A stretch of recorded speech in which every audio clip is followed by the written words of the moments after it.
Olá, eu sou Viviane Cesarino e este é o Memórias do Poder Legislativo. Nós moramos num país, num estado, mas vivemos mesmo na cidade. É no município que o cidadão leva o filho para a escola, busca atendimento médico, enfrenta o trânsito e também procura segurança para se proteger da violência.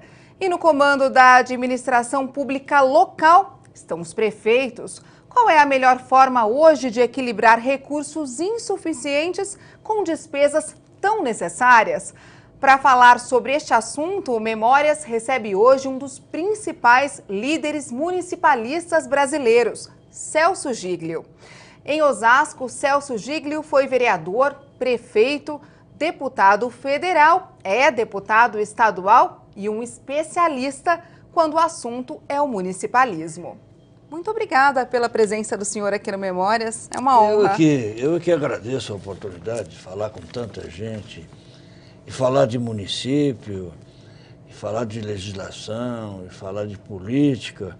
É uma oportunidade que eu tenho que agradecer. Quando é que a gente começou a falar em municipalismo, deputado? Quando é que começou essa conversa de que o município tinha que se fortalecer e não ficar ali perdido no meio do Estado e da União? Olha, essa conversa já é bastante antiga, mas a partir de 88, a Constituição deu muito poder para o município. Quer dizer, passou ao município muitas responsabilidades. Responsabilidades em áreas importantíssimas para o dia a dia do cidadão.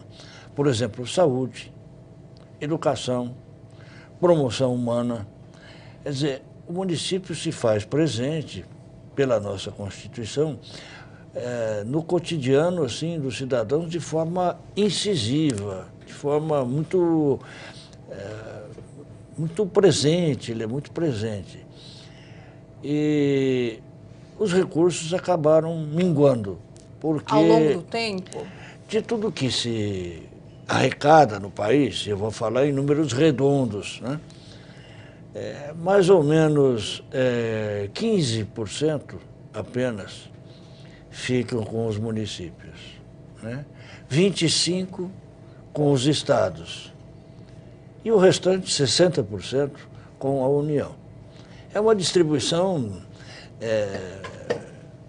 vamos dizer, eu chamaria até de desonesta, porque ao mesmo tempo que repassam para o município áreas importantes, como educação, como saúde, como promoção e tantas outras que a gente vê, a participação no bolo tributário é muito pequena. Muita responsabilidade. É exígua, muita recurso. responsabilidade e poucos recursos. Quer dizer, o prefeito, o município, jamais pode deixar de atender alguém na área da educação, por exemplo. Não pode deixar uma criança sem vaga. Não pode deixar de atender alguém na área da saúde, né? Tem que ter o pronto-socorro, tem que ter o médico, tem que ter a enfermeira. E isso tudo custa muito. E aquilo que volta para o município, é bom a gente lembrar que tudo é arrecadado no município. Isso que eu ia perguntar para o senhor, como é que é formada essa arrecadação do município? É arrecadação própria e recurso transferido do Estado e da União, é isso? Não, tudo é repassado e depois vem um pouco, através do fundo de participação, para o município. Muito pouco perto daquilo que ele arrecada e que repassa. E o senhor acabou se envolvendo nessa ideia, então, do movimento municipalista quando prefeito, quando sentiu essa dificuldade aí de equilibrar na pele, ou antes o senhor já tinha, como vereador, de repente, se envolvido nesse assunto? Veja bem, eu sou médico e trabalhei muito em serviço público. Então, conheço realmente as necessidades da população.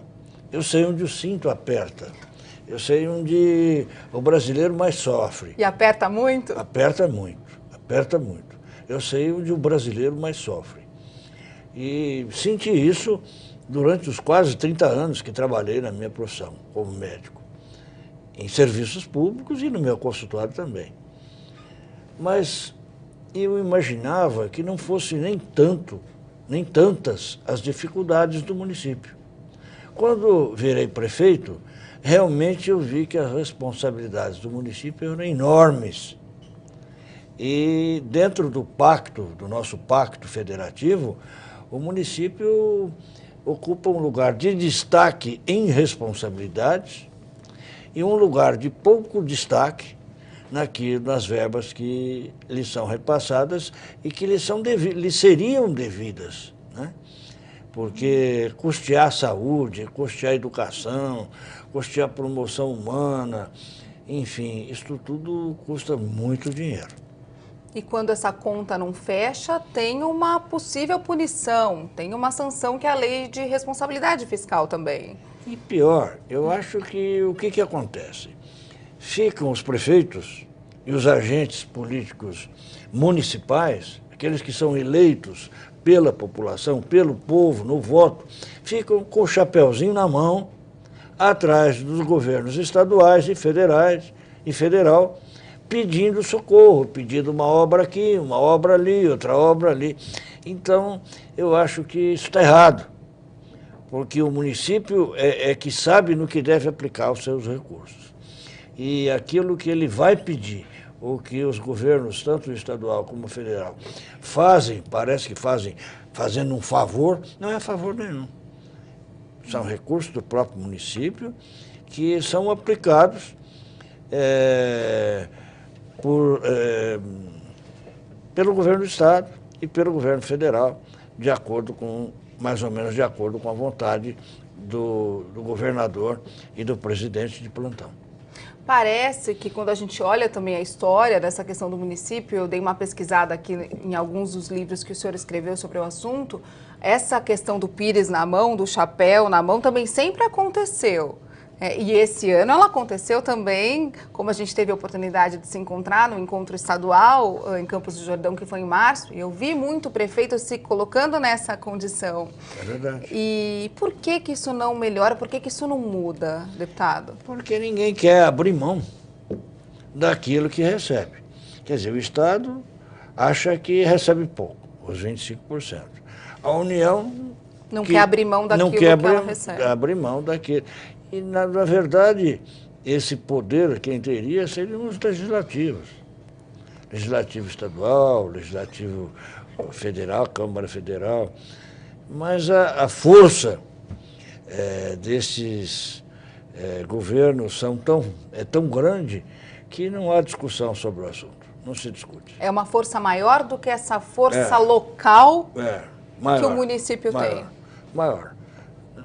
Em outros países, a Alemanha, por exemplo, a maior parte fica com o município. E o município que distribui nas áreas que ele entende mais necessárias para melhorar o dia a dia do cidadão. Existe uma comprovação de que quando a arrecadação, a maior parte dos recursos fica dentro do município, fica nas mãos do município, o desenvolvimento é maior, deputado? Não tenho dúvida. Não sei se porque foi prefeito, porque como cidadão sempre acompanhei esses desmazelos que acontecem, essa colocação do município num lugar importante de um lado, mas num lugar assim de fundo, quase que de pano de fundo, dentro do Pacto Federativo. Quando o município ele faz melhor. Toda obra, por exemplo, uma obra que é feita pelo município, ele faz melhor. Por quê? A prestação de contas, ela está mais próxima da população. A cobrança também é mais próxima. Não só o prefeito prestando contas, ou Câmara Municipal, muito próximo do município, mas também a cobrança vem mais rápido. O povo acompanha muito aquilo que acontece nas cidades. E, em relação aos outros governos, aos outros entes federados, pouco se sabe e a gente vem saber muitas vezes as coisas muito tempo depois.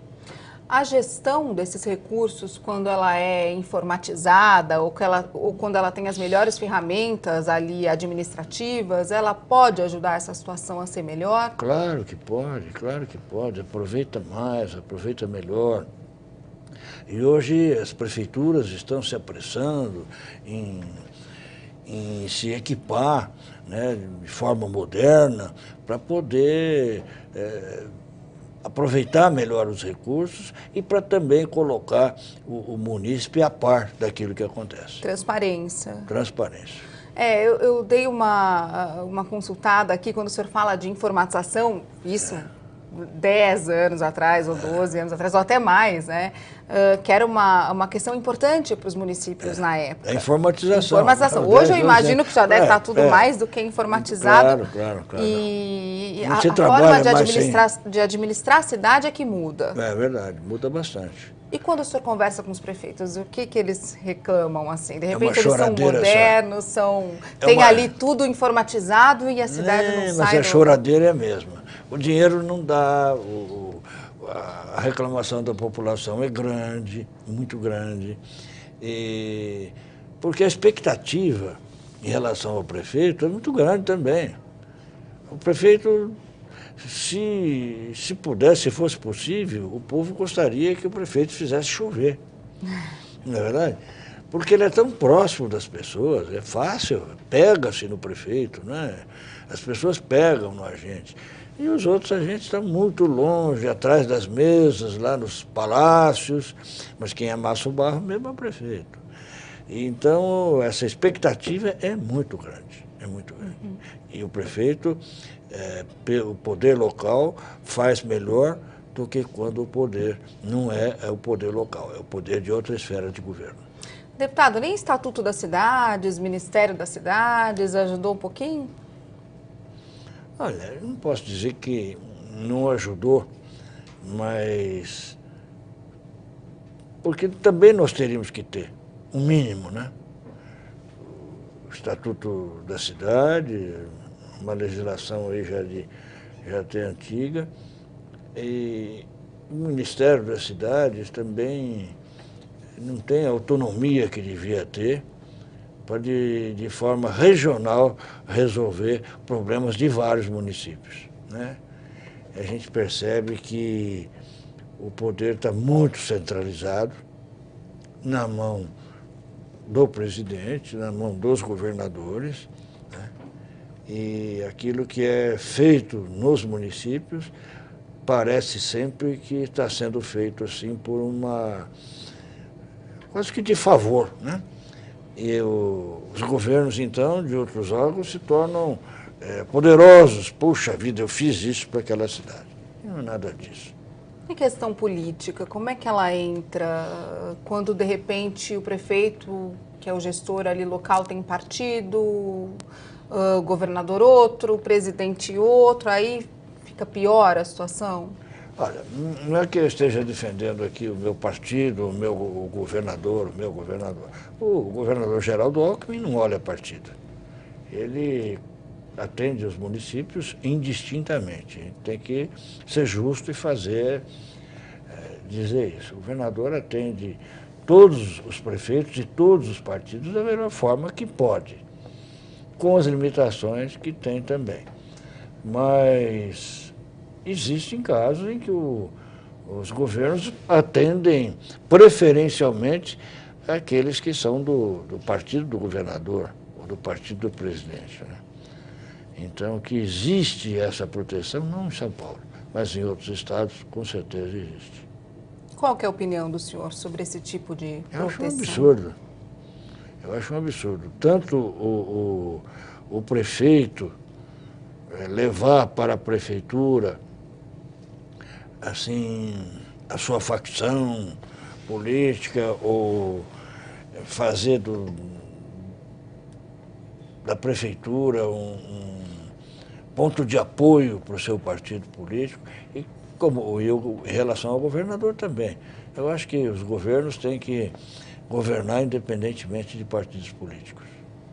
O senhor acha que isso é uma questão que o eleitor deveria levar em conta, de repente, na hora de votar? Claro. Muitas vezes o eleitor se decepciona porque ele entende até que, porque o candidato dele perdeu, não vai acontecer nada na cidade dele, onde ele imagina que fosse acontecer. E depois percebe que não é assim, então fica ou mais chateado... Ou frustrado, menos, decepcionado. Ou decepcionado. Triste, é verdade. Triste, Acho que a palavra é essa, né? Há tanta coisa que ser mudada, temos que mudar tanta coisa. Vamos falar dessas mudanças todas no próximo bloco? Vamos lá. Eu quero que o senhor aponte soluções aí para as nossas cidades. Vamos lá. É isso aí, o Memórias volta daqui a pouco. Não sai daí, até já.